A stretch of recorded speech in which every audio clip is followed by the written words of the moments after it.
কৰি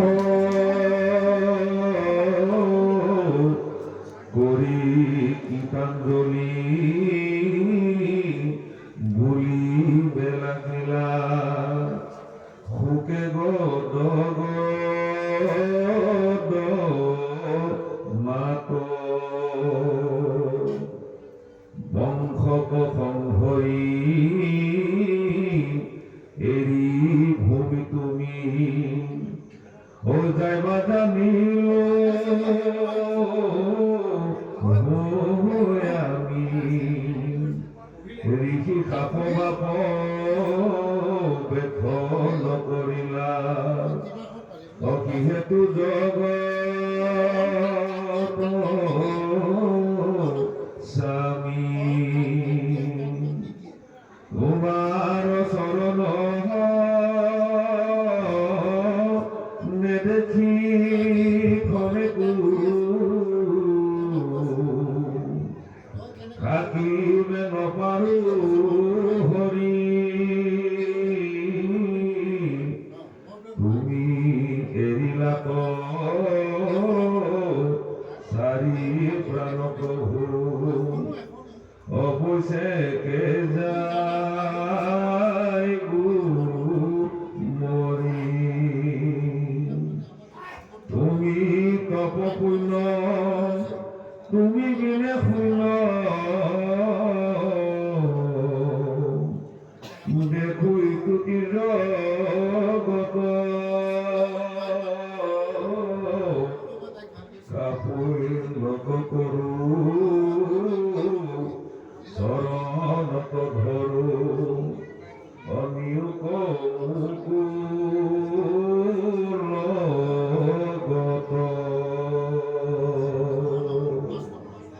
কৃষ্ণ এতিয়া আমাৰ পাঠত ক্ৰমান্বয়ে শোকৰ এটা পৰিৱেশ সৃষ্টি কৰিব।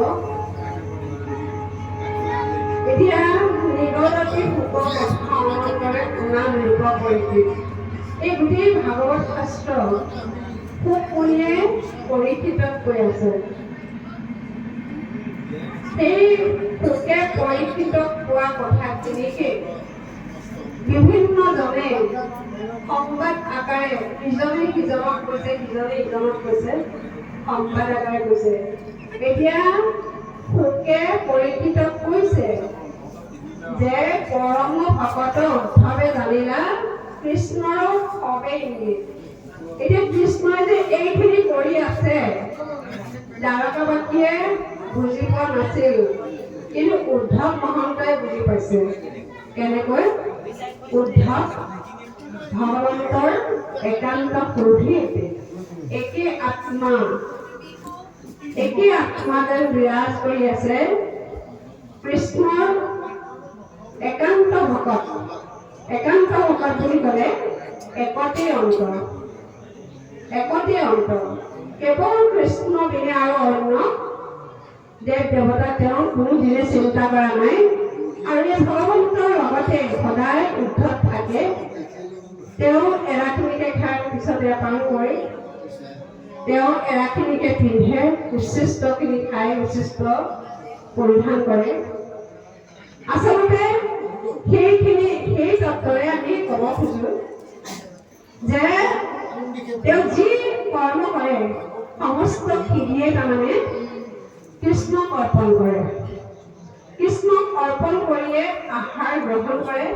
কৃষ্ণক অৰ্পণ কৰিয়ে তেওঁ যিকোনো কৰ্ম কৰে। সমস্ত কৰ্ম কৃষ্ণক অৰ্পণ কৰিলে কৃষ্ণময় হৈ যায় তাৰমানে। গতিকে উদ্ধৱ মহন্তৰ যিহেতু পৰম ভকত, গতিকে কৃষ্ণৰ এই ইংগিতটো যে বৈকুণ্ঠলৈ যাবগৈ, এই কথাটো উদ্ধৱে বুজি পালে যে এই যে বিমংগল বিলাক হৈছে কোনটো সংহাৰিবৰ কাৰণে, বৈকুণ্ঠলৈ যাবৰ কাৰণে আৰু এই দ্বাৰকা ৰাজ এৰিবৰ কাৰণে এই বিমংগল বিলাক কৃষ্ণই কৰিছে। এই ইংগিত বিলাক পৰম ভকত উদ্ধৱে বুজি পাইছিল আৰু সেইকাৰণে কৃষ্ণ স্বামী বুলি তেওঁ কান্দি কান্দি উদ্ধৱে কৈছিল তেওঁৰ চকুৰ পৰা চকু পানী নিগৰি আহিছিল। কৃষ্ণ স্বামী বুলি যেতিয়া ভাবিম, কৃষ্ণ তত্ত্ব যেতিয়া হৃদয়ত আমাৰ উপলব্ধি হ'ব, তেতিয়াহে আমি কৃষ্ণময় হ'ব পাৰিম, জানিব পাৰিম। কৃষ্ণৰ যশ গুণ লীলাখিনি আমি বুজিব পাৰিম। গতিকে এজন মহাভকত হিচাপে উদ্ধৱে সেইখিনি গ্ৰহণ কৰিব পাৰিছিল, সেইখিনি তেওঁৰ যোগ্যতা অৰ্জন কৰিব পাৰিছিল ভকত হোৱাৰ। এতিয়া ভকত বুলি ক'লেই তিনি শব্দৰ তাৎপৰ্য আপোনালোকে নিশ্চয় জানে। ভ পদে ভগৱন্ত ভৱবিমোচন, ভজন ভক্তিত তুষ্ট ভুৱন্ত বিজন। ক বৰ্ণে কৃষ্ণ শৰণ পবিত্ৰ পৰম, কৃষ্ণ মানন্ত আত্মা সম ধন্যবাদ কৃষ্ণ। ক বৰ্ণে কৃষ্ণ শৰণ পবিত্ৰ পৰম, কৃষ্ণক মানন্ত আত্মা সমস্ততে শৰণ। ত বৰ্ণে তৰণৰ উপায় শৰণ, হৃদয় পদ্মত ধৰে কৃষ্ণৰ চৰণ। সেয়াই ভকত। ভকত হ'বলৈ হ'লে, এজন মহন্ত হ'বলৈ হ'লে কৃষ্ণৰ যিখিনি গুণ, সেইখিনি লক্ষণ দেখাই দিব লাগিব। তেতিয়াহে ভকত তত্ত্বটো ফালে যাব পাৰিব। তিনি বছৰ